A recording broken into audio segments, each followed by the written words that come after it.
इस लेक्चर में sir creek और सियाचिन ग्लेशियर के बारे में डिस्कस करेंगे। ये दोनों ही टॉपिक अभी लोकेशन ये न्यूज में है रिसेंटली। न्यूज में क्यों है पहले ये जानते हैं और फिर इनके बारे में डिटेल से डिस्कस करेंगे, क्योंकि ये पाकिस्तान और इंडिया के बीच में दोनों रीजन डिस्प्यूटेड रीजन है, विवाद होता रहता है इंडिया और पाकिस्तान का।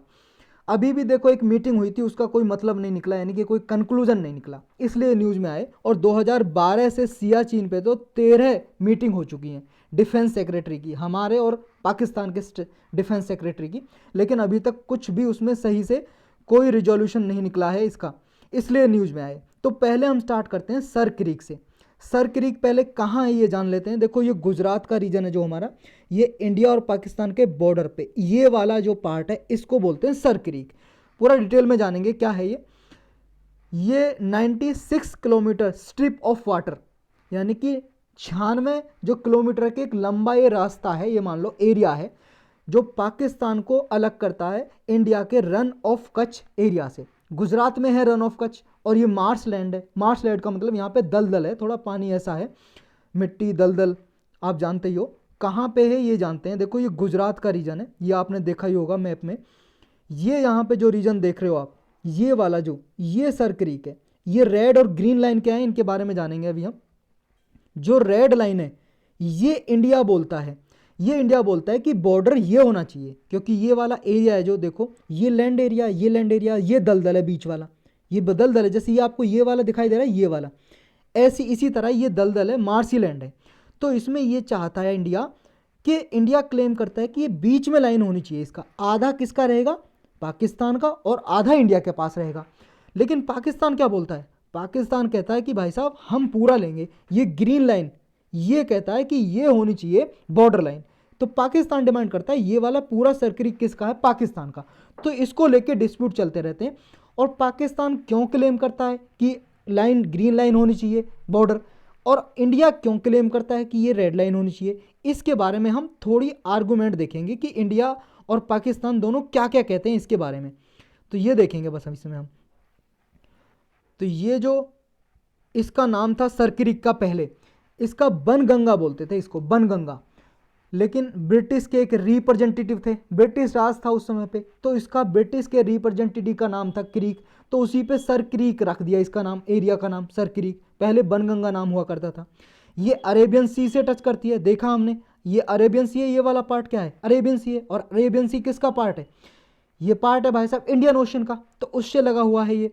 तो यहाँ भी देख सकते हो आप इस वाले मैप में, ये ग्रीन लाइन इधर, ये सर क्रीक है पूरा, ये रेड लाइन इंडिया कहता है। और यहाँ पे देखो एक ये सिंध पार्ट है, सिंध प्रोविंस है, ये पाकिस्तान का प्रोविंस है, यानी कि स्टेट है सिंध।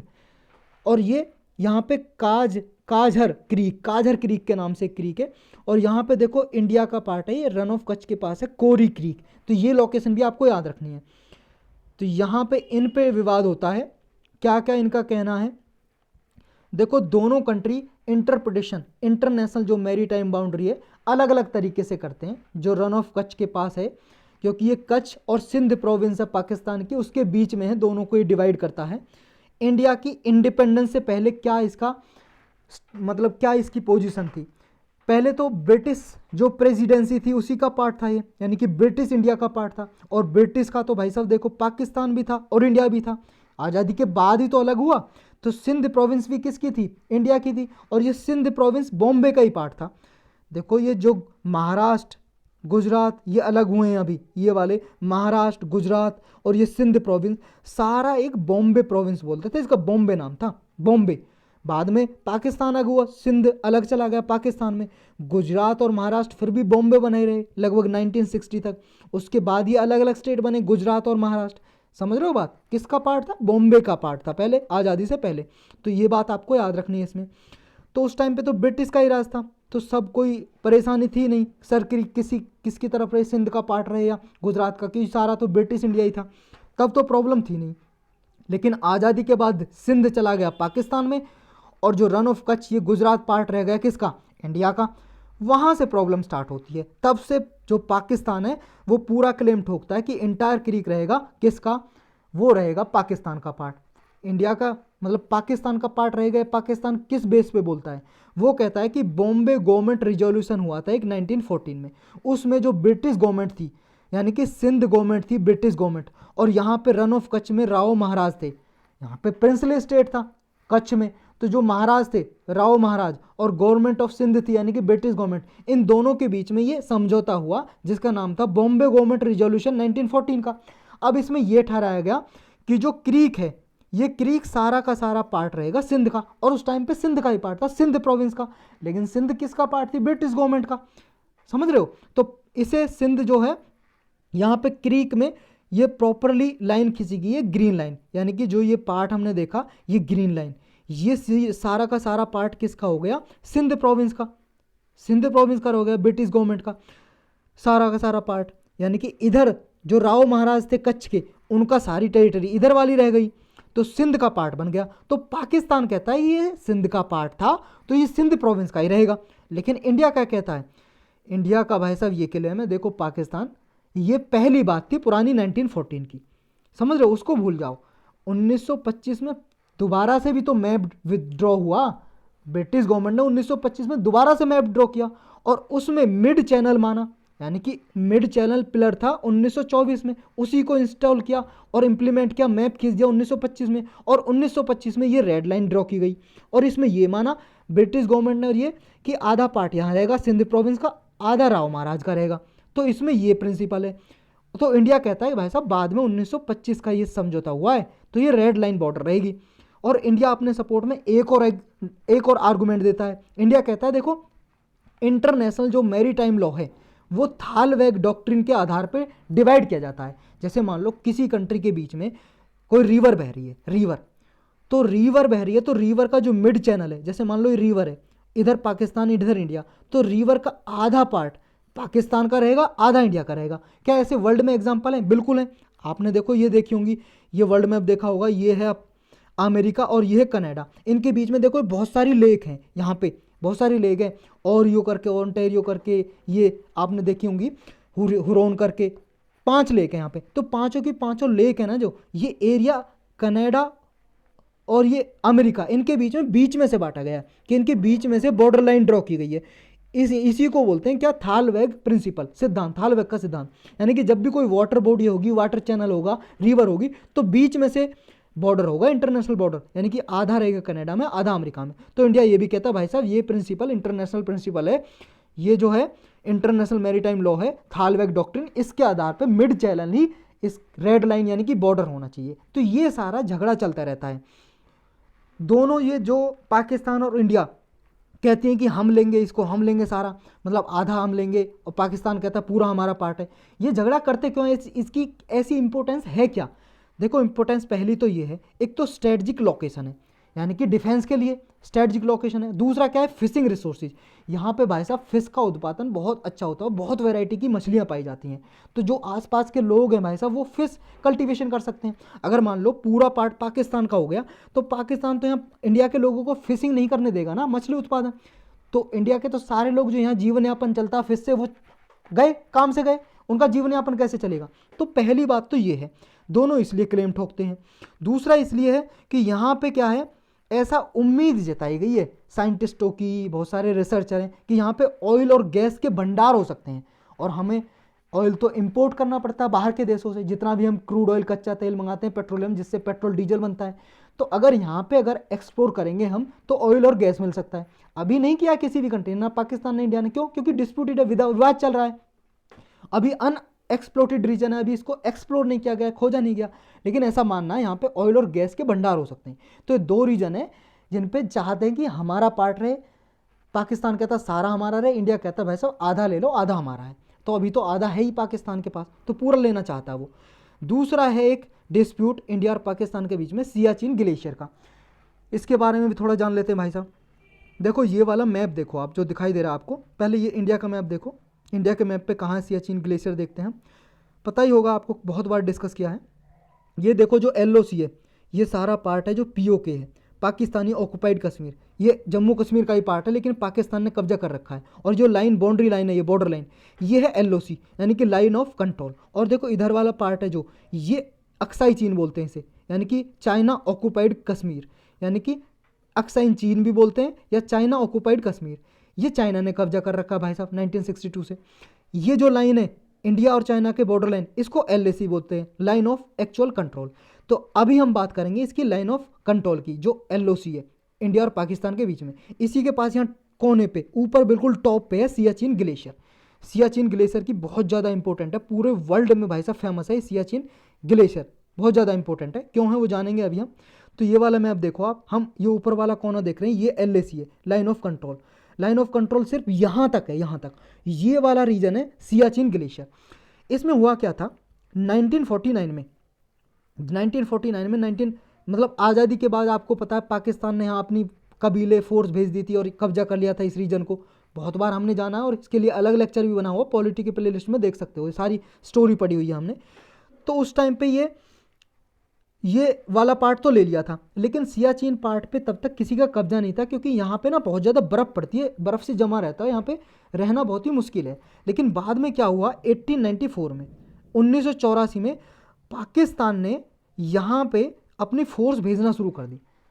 अब फिर इंडिया कैसे यहाँ पे बर्दाश्त कर लेगा, तो इंडिया ने भी अपनी फोर्स भेज दी और पाकिस्तान की फोर्स को यहाँ से भगा दिया, खदेड़ दिया, यानी कि पाकिस्तान की फोर्स यहाँ से चली गई। अब ये वाले रीजन पे यहाँ तक जो ये वाली बाउंड्री लाइन है, यहाँ पे सियाचिन ग्लेशियर है, ये पॉइंट दिखाई दे रहा है आपको, ये सियाचिन ग्लेशियर और ये बाउंड्री लाइन है, ये सियाचिन ग्लेशियर की ये बाउंड्री लाइन है, बॉर्डर लाइन पाकिस्तान और इंडिया के बीच में। इसको बोलते हैं ACPL बोलते हैं, इसको जानेंगे अभी हम। यहाँ पे लिखा हुआ है आपका, ये देखो AGPL बोलते हैं, actual ground position line. AGPL actual ground position line बोलते हैं इसको, एक्चुअल ग्राउंड पोजिशन लाइन। अब ये बॉर्डर इंडिया कहता है, ये बॉर्डर है, पाकिस्तान की फोर्स इधर रहेगी और इंडिया की यहाँ से रहेगी। अब इंडिया की फोर्स है कहाँ पे, सियाचिन ग्लेशियर पे, और इंडिया के कंट्रोल में ये सियाचिन ग्लेशियर पार्ट ये। और यहाँ पे देखो काराकोरम रेंज है, इसके ईस्टर्न पार्ट में, ये यूपीएससी ने पूछा है भाई साहब सियाचिन ग्लेशियर कहाँ पे, काराकोरम रेंज के ईस्टर्न साइड में। और यहाँ पे एक नुब्रा वैली है, नुब्रा वैली के नॉर्थ साइड में, ये पूछा था 2019 में ही, 2019 में ही पूछा था, देख लेना पेपर 2020 में या 19 में पूछा था प्री पेपर में। तो यहाँ पे नुब्रा वैली है, नुब्रा वैली के नॉर्थ साइड में, उत्तर में, और काराकोरम रेंज के ईस्ट साइड में। तो ये लोकेशन आपको याद रखनी है।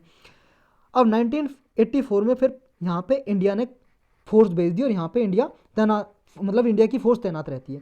और यहाँ पे देखो काराकोरम रेंज है, इसी पे है काराकोरम 5 से ही काराकोरम रेंज है इधर ही। और इधर देखो ये जो पार्ट है, ये वाला पार्ट, ये वाला पार्ट है ना, ये वाला पार्ट नहीं, इधर देखो ये जो दिखाई दे रहा है आपको, जो ये वाला पार्ट दिखाई दे रहा है, इसमें ये वाला पार्ट की बात कर रहा हूँ मैं। ये वाला पार्ट है सक्सम वैली, ये देखो है जम्मू कश्मीर का ही पार्ट, लेकिन क्या है कब्जा कर लिया था किसने, इस पे कब्जा कर लिया था आपका पाकिस्तान ने। तो पाकिस्तान ने बाद में ये सक्सम वैली है, जो ये सक्सम घाटिया वैली, ये चाइना को दे दी। तो अभी चाइना के कब्जे में है ये सक्सम वैली, है जम्मू कश्मीर का ही पार्ट। ये है सियाचिन ग्लेशियर। और जो ये पॉइंट है भाई साहब, ये यहाँ पे जो LOC यहाँ पॉइंट तक है, क्योंकि ये LOC है, यहाँ तक AGPL लाइन है, एक्चुअल ग्राउंड पोजीशन लाइन। तो ये जो वाला पॉइंट है, इस पॉइंट को याद रखना, इस पॉइंट को बोलते हैं भाई साहब NJ9842, बहुत इंपॉर्टेंट पार्ट है, यानी कि यहाँ तक NJ9842 तक ही LOC है। उसके बाद एक्चुअल ग्राउंड पोजीशन लाइन है AGPL, और फिर सियाचिन ग्लेशियर ये अभी इंडिया के कब्जे में, ये वाला पार्ट सारा इंडिया के कब्जे में। ये पाकिस्तान ने चाइना को दे दिया सक्सम वैली। तो ये आपको होना चाहिए लोकेशन याद। और NJ9842 को NJ98420 इस नाम से भी जानते हैं इसको। तो ये पॉइंट आपको याद रखना है, ये लोकेशन इंपॉर्टेंट थी इसमें। और ये देखो सेकंड लॉन्गेस्ट ग्लेशियर है पूरे वर्ल्ड में नॉन पोलर एरियाज में। नॉन पोलर का मतलब है, देखो ये वर्ल्ड मैप है, ये देखो इक्वेटर है हमारी भूमध्य रेखा, इधर ये पोलर एरियाज हैं, अर्थ के पोलर एरिया। अर्थ तो गोल है, ये 2D मैप दिखाया गया आपको भाई साहब, 2D मैप, ये गोल ही है अर्थ। देखोगे तो ऊपर पोलर एरिया है, तो पोलर में बर्फ़ जमती है, उसके बाद सबसे ज़्यादा कहीं पे बर्फ़ जमी हुई है और ग्लेशियर है अच्छे। ग्लेशियर क्या है, बर्फ़ ही है बहुत ज़्यादा मात्रा में, आइस जमी हुई है, माउंटेन ऑफ आइस बोल सकते हो आप। तो ये पोलर एरिया के बाद पूरे वर्ल्ड में सेकंड लॉन्गेस्ट है और फर्स्ट लार्जेस्ट है, सबसे बड़ा है। लार्जेस्ट मतलब सबसे बड़ा है, और लंबाई में सबसे सेकंड नंबर पे है। ये बात आपको याद रखनी है नॉन पोलर एरियाज में।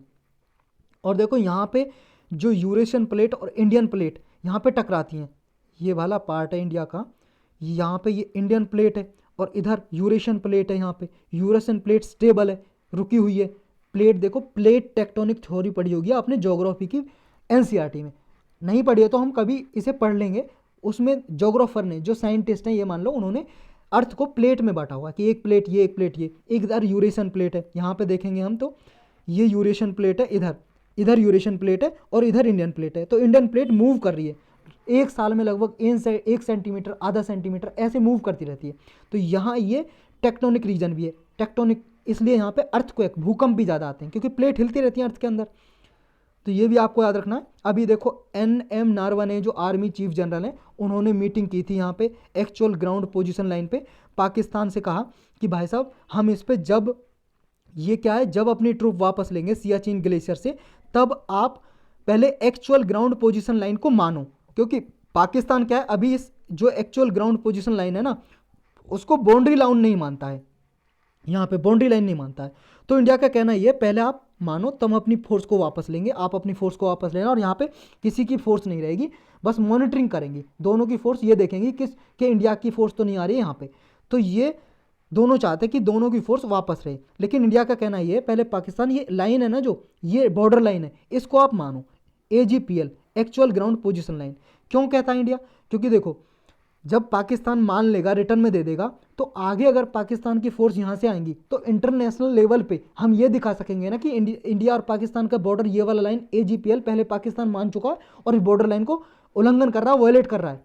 तो इस वजह से कहते हैं कि पहले आप मानो पाकिस्तान, तब हम आगे चर्चा करेंगे कि सियाचिन ग्लेशियर से फोर्स हटाएं ना हटाएं, और वो भी क्या है रैंडम मैनर में थोड़ी थोड़ी हटाएंगे, पहले कम फोर्स जाएगी और ज़्यादा फोर्स जाएगी ऐसे, तो किसी की भी फोर्स नहीं रहेगी। लेकिन पाकिस्तान मानने को इनकार करता है, वो राजी नहीं है, तो इस वजह से ये अभी इस पर कोई भी रिजोल्यूशन हो नहीं पाया है। तो ये ही था इस टॉपिक में भाई साहब।